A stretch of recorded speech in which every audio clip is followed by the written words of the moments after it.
Hello बच्चों, चलिए प्रश्न को देखते हैं। प्रश्न बताइए कि कथन सत्य है अथवा असत्य है। देखिए यहाँ पर बात करें हम प्रश्न की, तो दिया गया है प्रश्न एसिटिलीकरण एसिटिलीन ओजोनीकरण पर ग्लाइकोजल देता है। तो देखिए यहाँ पर हमारे पास में जो प्रश्न की मुख्य अवधारणा है, मुख्य अवधारणा, तो पहले तो हमें ये पता होना चाहिए कि एसिटिलीन क्या होता है।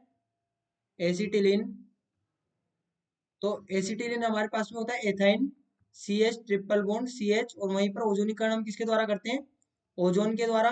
तो ओजोन हमारे पास में O3। अब यहाँ पर दो चीजें होती है, एक होता है रिडक्टिव ओजोनीकरण या रिडक्टिव ओजोनाइजेशन। रिडक्टिव ओजो, यहाँ पे इसको इस प्रकार से लिखे, देखिए रिडक्टिव ओजोनीकरण, ओजोनीकरण। अब रिडक्टिव ओजोनीकरण हमारे पास में किसके किसके द्वारा होगा, तो यहाँ पर हम जेड एन और H2O का प्रयोग करेंगे। वहीं पर हम बात करें ऑक्सीडेटिव ओजोनीकरण की, ऑक्सीडेटिव ऑक्सीडेटिव ओजोनीकरण, ओजोनीकरण, तो ऑक्सीडेटिव हमारे पास में किसके द्वारा होगा, केवल यहाँ पर H2O का हम प्रयोग करेंगे। तो अब देखिए यहाँ पर हम लिख सकते हैं कि जो हमारे पास में C H triple bond C H होगा, जब इसका हम ओजोनीकरण करेंगे पहले, तो यहाँ पर हमें क्या प्राप्त होगा, यहाँ पर हमें प्राप्त होगा C H single bond C H oxygen, और यहाँ पर भी ऑक्सीजन, और ये ऑक्सीजन।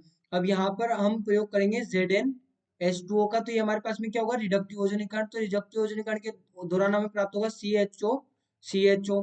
वहीं पर यदि हम इसका ऑक्सीडेटिव ओजोनीकरण कर देते हैं, तो ऑक्सीडेटिव ओजोनीकरण के दौरान हमें क्या प्राप्त होता है, सी डबल ओ एच, यानी कि ये हमारे पास में हो जाएगा ऑक्जेलिक अम्ल, ऑक्जेलिक ऑक्जेलिक अम्ल।